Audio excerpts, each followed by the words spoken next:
It didn't start with a gun or a scream. It started with a pen. At Dad's office, Dad threw me the deed. Mom laughed while signing. Go to prison for us. I took the papers anyway. I went to the notary. The notary froze. They just gifted you everything. That was the ending.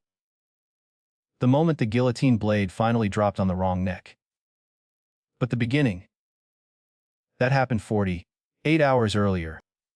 In a room that smelled of old leather and expensive scotch, where my parents decided my life was worth less than their reputation. The library at the estate was designed to intimidate. Mahogany bookshelves loomed over us, filled with volumes nobody ever opened. I sat in the stiff wingback chair, the one designated for guests and disappointments. My brother, Julian, paced by the fireplace. He looked ragged. His silk tie was loosened, and sweat beaded on his forehead despite the chill. He wouldn't meet my eyes.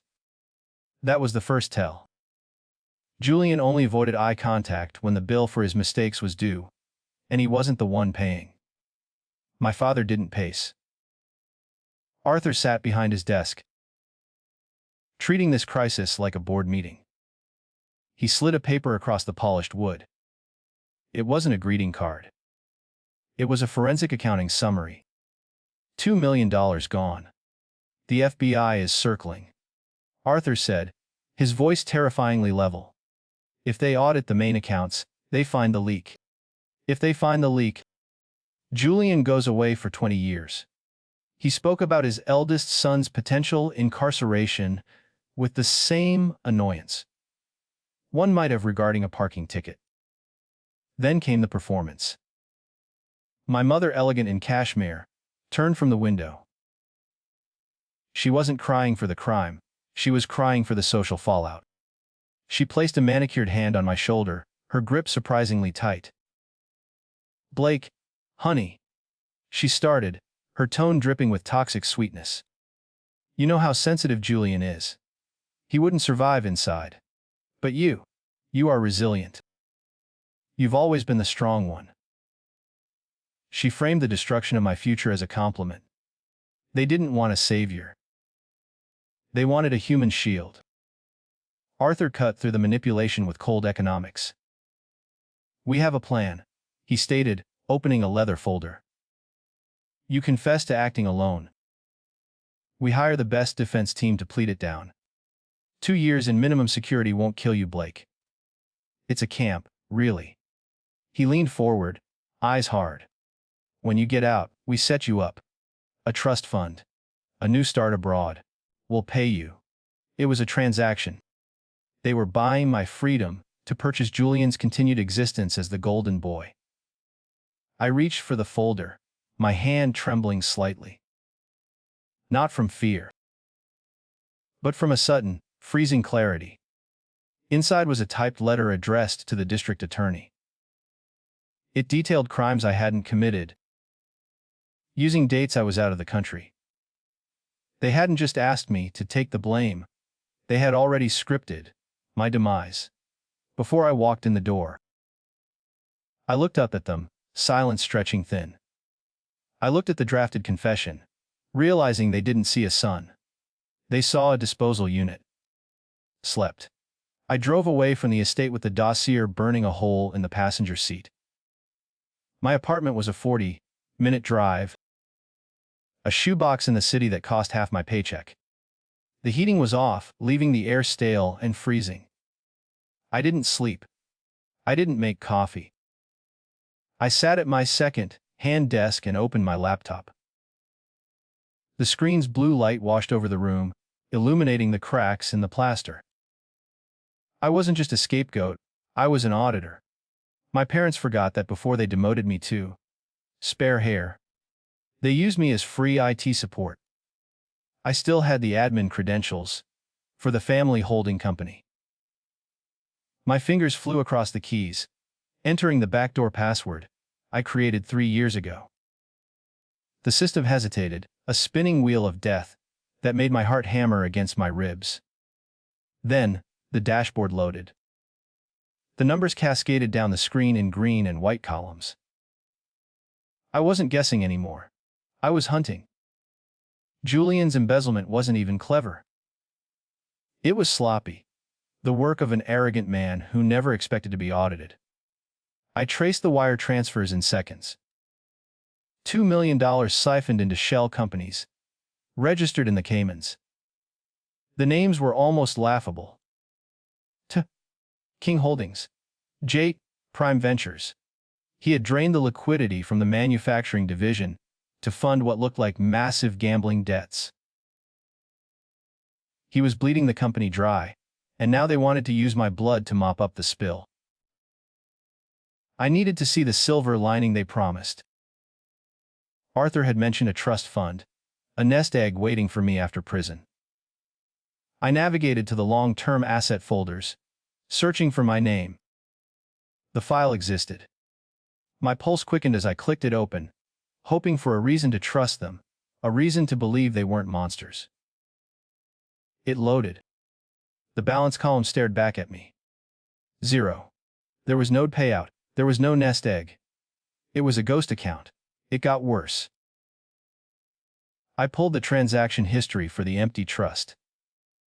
The money hadn't just vanished. It had been withdrawn 5 years ago. The date matched Julian's first DUI settlement. Arthur had liquidated my future to pay off a judge or a victim for his golden child. I sat back, the cheap office chair creaking under my weight. I had been paying for Julian's mistakes my entire life. This wasn't a new sacrifice. It was habit. The anger didn't come as fire. It came as ice. The promise of financial security after prison was a fabrication. If I went to jail, I would come out of Philon with no money, no family support, and a criminal record that would bar me from employment. They were sending me into the slaughterhouse with a promise of a feast, but the table was empty. They wanted to hide their money from the government, but they needed a fool to hold the bag. I was about to close the laptop when a flagged email in Arthur's sent folder caught my eye. The subject line was innocuous: asset structuring. I opened it. It was to the attorney sent yesterday. Once Blake takes the plea, we need to insulate the remaining properties. How do we ensure a convicted Philon has no claim on the estate? I froze. They weren't just locking me up. They were planning to cut me out of the will the moment the handcuffs clicked. The diner smelled of burnt bacon and floor cleaner. It was the kind of place where people went to hide, which made it perfect. Marcus sat across from me, nursing a lukewarm coffee.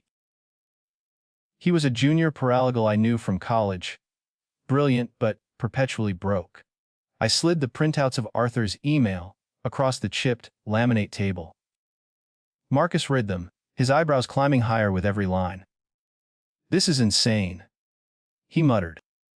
"They want to use you as a human vault." Marcus tapped the paper. "Here is the play. They're terrified the FBI will freeze assets under RICO statutes. So, they transfer the big-ticket items. The estate, the factory, to you. You are the clean owner. The feds can't seize property from an innocent third party easily." He paused, looking at me with pity. "But they'll make you sign a side letter. A separate contract saying you hold it in trust and must return it on demand. That letter is their leash." I stared at the salt shaker, watching a single grain stuck in the cap. "What if the leash snaps?" I asked softly. "What if I sign the deed taking ownership but the side letter has a defect or isn't recorded?" Marcus leaned in, lowering his voice. "If the deed is recorded but the side agreement isn't legally binding, you just own the property outright. It's a gift." The realization hit me like a physical blow. Their greed was their blind spot. "Draft it," I said. "Draft the transfer deed exactly as they want. But remove the trust stipulations from the main document. Make it a standard quitclaim deed. Unconditional." Marcus hesitated, his pen hovering over his notepad. Blake, if you do this, you are declaring war. They'll sue you into the ground. I thought about the empty trust fund and the prison cell waiting for me. They already declared war, I replied. I am just changing the battlefield. He started writing. I needed a witness who wouldn't ask questions, but would follow procedure to the letter. I pulled up Sarah's contact. She was a mobile notary who handled rush jobs for the firm I used to IT for. Sarah, I said when she picked up. I have a signing tonight at my father's office. High value. I need you to wait in the parking lot. I gave her the address. Do not come up. Just verify IDs and stamp the papers downstairs. Marcus printed the clean deed at a nearby copy shop. The paper felt heavy, substantial. I placed it in a blue presentation folder, identical to the ones Arthur used. My plan relied entirely on Arthur's arrogance. He would assume I was too stupid to read the fine print, and too scared to alter it. He would be focused on the confession letter, the fake bait I would dangle in front of him. He wouldn't see the trap until it snapped. I paid the check, leaving a 20 on the table for a $5 meal. Marcus grabbed my arm before I left. One more thing. If they make you sign a side agreement, make sure the consideration is zero. A contract without exchange of value is voidable. I nodded, a grim smile touching my lips. I wasn't going to be the shield anymore. I was going to be the vault. And tonight I was locking them out of their own lives. The drive to the office felt like a funeral procession of one. I practiced my tremors on the steering wheel, loosening my grip until my hands shook visibly. I needed to look like a man on the verge of a breakdown, not a predator lying in wait. The sun was setting, casting long, bloody streaks across the glass facade of the Witford building. I checked my reflection. Pale, eyes wide, shoulders hunched. It wasn't hard to fake. Fear is just anger without a voice. The elevator ride was silent. When the doors slid open, the smell of cigar smoke hit me instantly. It was the set of victory, or at least, their version of it. I walked into the main office, dragging my feet slightly. Arthur was at his desk, reviewing documents with a manic intensity. Julian stood by the window, swirling a glass of amber liquid. He looked too relaxed for a man facing 20 years. He looked like he had already won. Look who finally decided to show up. Julian sneered, turning from the view. He took a sip of his scotch, the ice clinking sharply against the crystal. We were starting to think you got cold feet. I didn't look at him. I stared at the carpet, letting my shoulders slump further. I just needed time, I stammered, forcing a crack into my voice. Julian laughed, a harsh sound. Time isn't a luxury we have, little brother. But then again, you never were good with deadlines. Arthur ignored the banner, gesturing for me to sit. The leather chair squeaked as I lowered myself, making me feel small. Let's skip the theatrics, Arthur said, sliding the blue folder toward me. The lawyers finalized the structure. We are transferring the deed to the estate and the factory into your name immediately. He tapped the cover with a gold pen. You hold the assets. The government sees a clean owner. When the investigation blows over, you sign it back. Simple. I reached for the folder, making sure my hand shook violently enough to rattle the papers. But isn't this illegal? I whispered, widening my eyes. If they find out I am hiding assets. Arthur slammed his hand on the desk, making me jump. It is asset protection, Blake! Stop acting like a child. He stood up, towering over me. Do you want to help this family, or do you want to see your brother in a cage? This keeps the roof over your mother's head. Julian walked over and leaned against the desk, looking down at me with amused contempt. Don't worry, Blake. You are just the placeholder. The straw man. He poked my shoulder with a finger hard. You're good at being invisible. Use that. Just sign the papers, keep your mouth shut, and enjoy the trust fund later. The mention of the trust fund, the one I knew was empty, almost made me break character. It took every ounce of my will to keep the rage from reaching my eyes. Arthur pushed the pen into my hand. We need this done tonight. The date stamp has to be prior to the indictment. He looked at me with pure disgust, mistaking my hesitation for cowardice.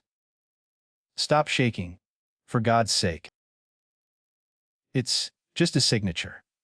He didn't realize that the shaking wasn't fear. It was the adrenaline of a bomb technician, cutting the final wire. They mistook my silence for surrender, unaware it was the deep breath before the plunge. I gripped the pen. Okay? I said. Arthur pushed a single sheet of paper across the desk before opening the blue folder. The confession, he demanded, his voice devoid of any paternal warmth. Saying this first. Insurance.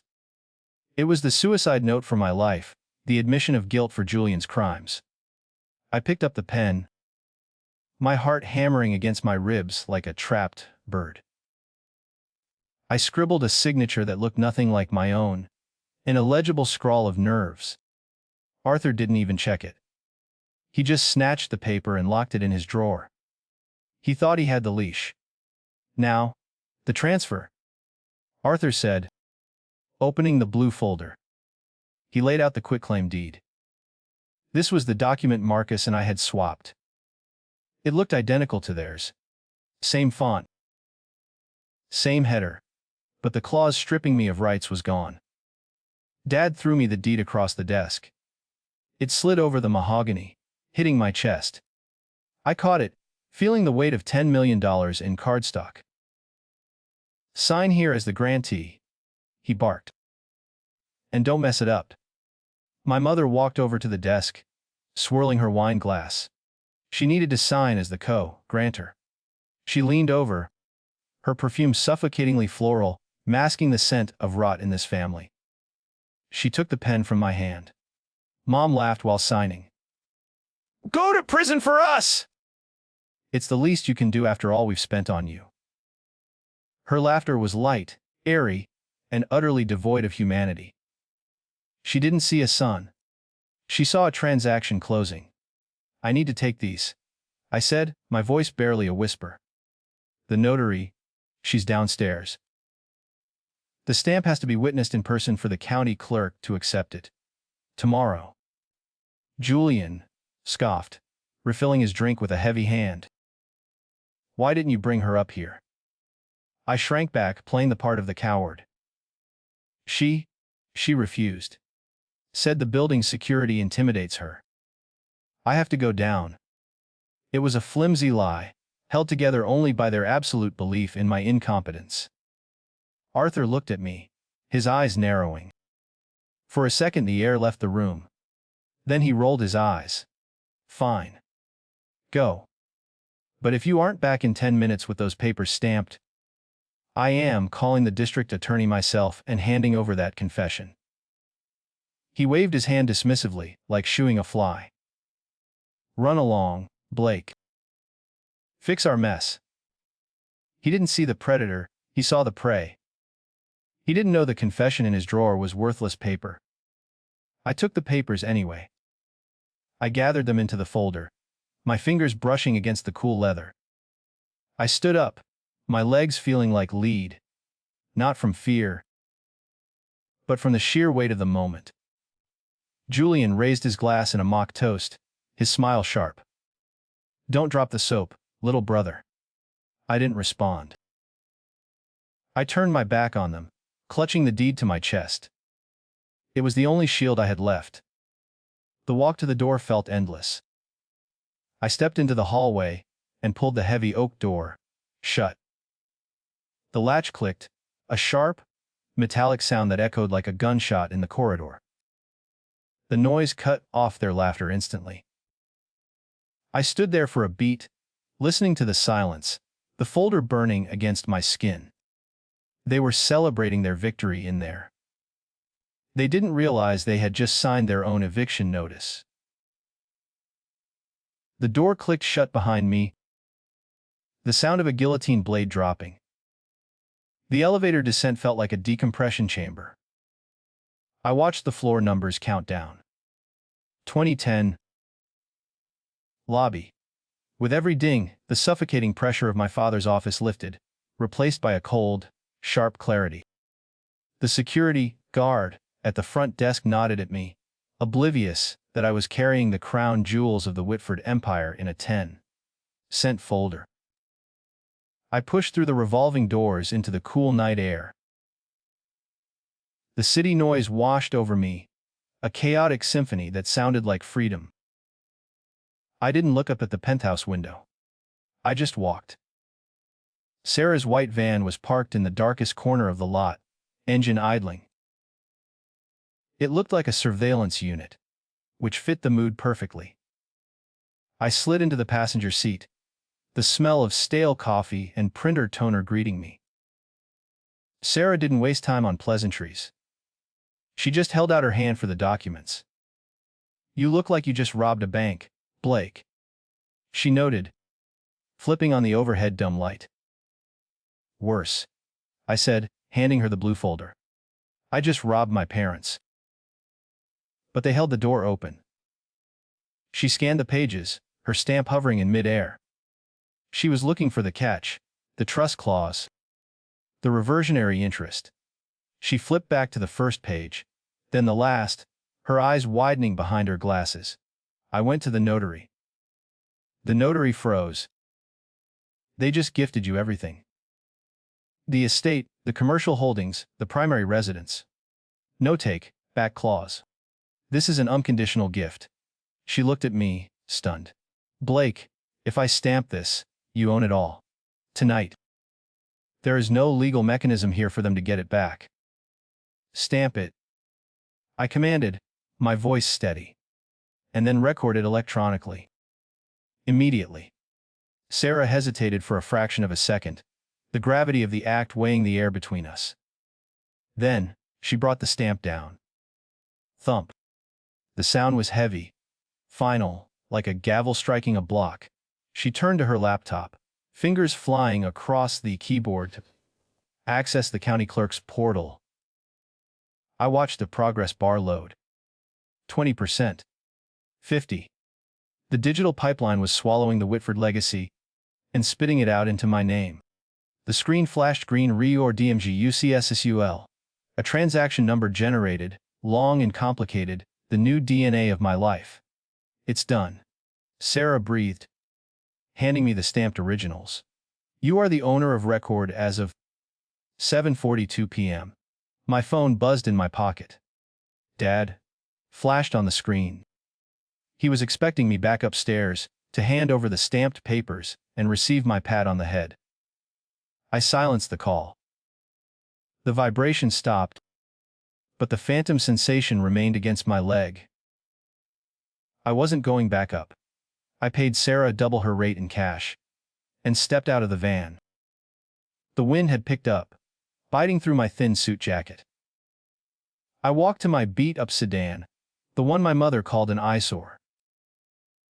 I threw the blue folder onto the passenger seat. It looked innocent there, just paper and ink, but it was a nuclear warhead. I started the engine. The dashboard clock glowed. 10 minutes had passed. Arthur would be pacing now. He would be checking his watch, wondering why his fool of a son was late. I didn't turn toward my apartment. I merged onto the highway, heading downtown toward the 4th Precinct. The city lights blurred into streaks of red and white, a tunnel of velocity. I wasn't running away. I was running toward the only thing that mattered now. The offensive.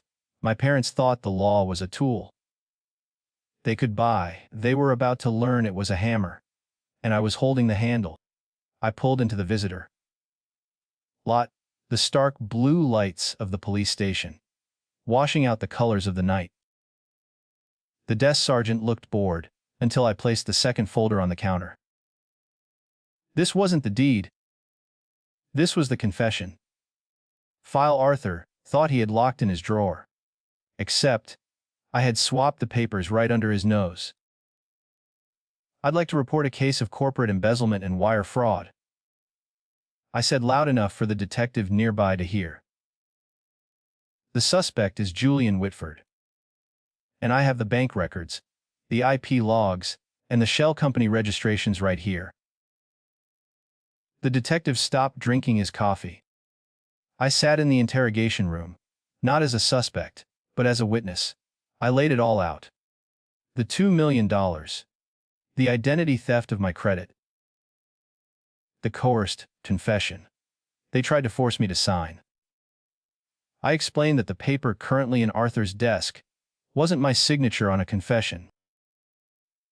It was a printout of the wire transfers proving Julian's guilt, time-stamped and undeniable. When Arthur opened that drawer to destroy me, he would find the evidence that destroyed his favorite son instead. Walking out of the station an hour later, the night air felt different. It was cleaner. My phone was vibrating incessantly now. 30 missed calls, 50 texts. Arthur, Mom, Julian. The panic was setting in. They must have realized I wasn't coming back. They didn't know yet that the house they were standing in was mine, or that the police were on their way. I checked my phone as Arthur began calling again. I answered and just listened to the silence. The morning sun hit the limestone facade of the Witford estate, turning it a brilliant, blinding white. It was the house where I learned to be invisible. But today, I was bringing a spotlight. I pulled my battered sedan up the winding driveway, followed closely by 2 black SUVs. Private security.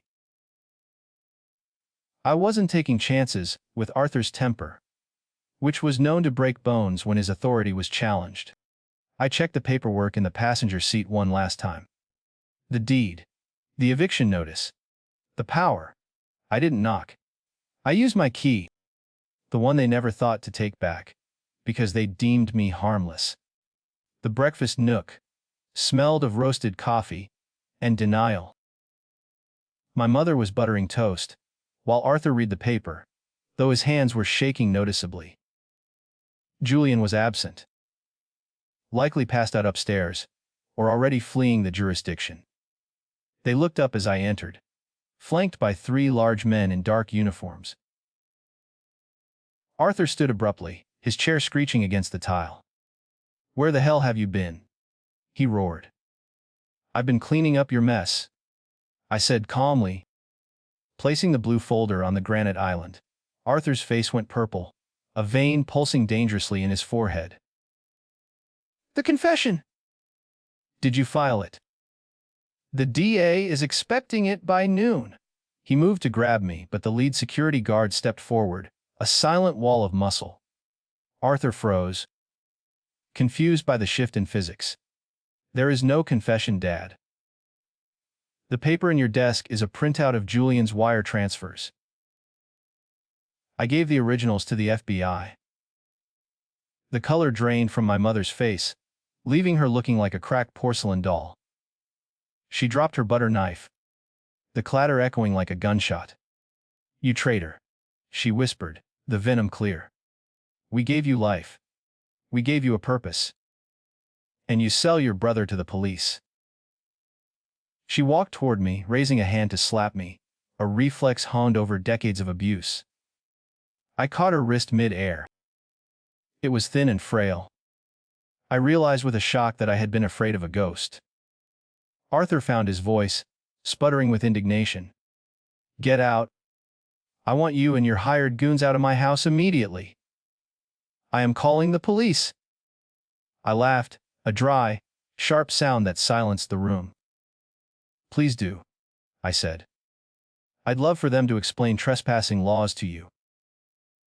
I opened the blue folder and slid the stamped, recorded deed across the counter. The county seal gleamed in the morning light. "Read it, Arthur. You didn't just hide the asset. You gifted it. This is my house." He snatched the paper, his eyes scanning the lines frantically. He was looking for the trust clause, the side agreement, the leash he thought he held. It wasn't there. This is a mistake." He stammered, sweat breaking on his upper lip. "Where is the rider?" "The callback provision." I leaned against the counter, crossing my arms. "There is no rider. You signed an unconditional quitclaim deed. You gifted me the estate, the grounds, and everything attached to the foundation. Legally, you are guests who have overstayed their welcome." The reality fractured his mind. He lunged at me, a feral growl escaping his throat. "You thief! I'll kill you." It was pathetic. The security guard didn't even need to strike him. He just restrained Arthur's arms, pinning him against the refrigerator. My father, the titan of industry, looked small and helpless, flailing against consequences he couldn't buy his way out of. "Careful," I warned, my voice cold and low. "Assaulting the homeowner is a felony. And with Julian's arrest pending, you can't afford bail." I checked my watch, ignoring his struggles. "You have 1 hour," I announced to the room. "Pack your clothes and personal toiletries. Anything of significant value. Art, jewelry, electronics. Stays. It's part of the estate now." My mother shrieked, clutching her chest. "You can't do this!" "My jewelry is mine." I shook my head slowly. "Technically, since I own the insurance policy covering them, and they are listed as estate assets. No. You leave with what you are wearing in a suitcase. If you are not out by 10, I authorize removal." The next 50 minutes were a blur of shouting and frantic packing. I stood in the foyer, watching them dismantle their lives. My mother came down the stairs dragging a Louis Vuitton trunk, her coat pockets bulging suspiciously. Clinking sounds followed her every step. "Empty the pockets, Martha," I said tiredly. She glared at me defiant, then slowly pulled out the antique silver serving spoons. She threw them on the floor, denting the hardwood. "You are dirt," she spat. "You always were. And you are trespassing," I replied, opening the heavy front door. Sirens wailed in the distance, getting louder. The FBI was right on schedule for Julian. Arthur and Martha stumbled out onto the porch, their suitcases looking meager against the backdrop of the mansion they used to rule. They didn't look back. They walked toward their car, hunched and broken, stripped of the armor of wealth. Watching them drag their suitcases down the driveway was the first time I had ever seen them look small. 3 months later, the courtroom smelled of lemon polish and sweat. I sat in the back row, watching the inevitable unfold. Julian stood before the judge. No longer the golden boy in silk, but a defendant in County Orange. The plea deal was rejected. The judge spoke of calculated malice, while my parents huddled in the gallery, wearing ill-fitting clothes from a discount rack. They glared at me with pure hate, but I felt nothing. Julian turned to them for support, but they looked away, ashamed of the failure they created. The "for sale" sign on the lawn was the only decoration I allowed. I walked through the empty halls one last time. The movers had stripped everything. No more antique rugs to silence footsteps, or portraits staring down in judgment. I didn't want the history. I just wanted the equity. The realtor met me at the door with a heavy cashier's check. "Are you sure?" she asked. "It's a legacy." I took the check. "It's a mausoleum," I corrected. I walked out, leaving the front door unlocked. Arthur and Martha were residing in the Starlight Motel off the interstate. They wasted their remaining cash on a sleazy lawyer to sue me, but every motion was dismissed. The deed was ironclad, a fortress built on their own arrogance. I received a voicemail from Arthur yesterday. It wasn't a threat. It was a beg. He asked for $5,000 for a business opportunity. I deleted it halfway through. They were still trying to con their way back up. But the ladder was gone forever. I drove to a quiet bank downtown. I sat with a wealth manager and deposited the check from the house sale. $6 million. How would you like to structure this? He asked. Irrevocable trust, I said. No trustees allowed with the last name Witford besides me. It was the security they promised but never intended to give. I wasn't just safe. I was invincible. I watched the deposit slip print. It wasn't just a receipt. It was a declaration of independence. Before leaving, I had one letter to send. I had my accountant draft a bill for services rendered. 6 years of emotional labor and scapegoating. I calculated the hourly rate. The total came to exactly the amount of equity they thought they had left in the company before the seizure. I mailed it to the Starlight Motel. It was petty, maybe, but it was accurate. I wanted them to know that I had kept a ledger too. Unlike them, I always collected my debts. I walked into the afternoon sun. The air tasted different when you didn't owe anyone anything. My phone buzzed. It was Marcus, asking to grab a beer. My treat. I typed back. I got into my car. The same beat-up sedan, but it felt like a chariot now. I looked in the rearview mirror. The Witford name was fading behind me, shrinking until it was nothing but a speck of dust. They told me prison wouldn't kill me. They were right. It killed them.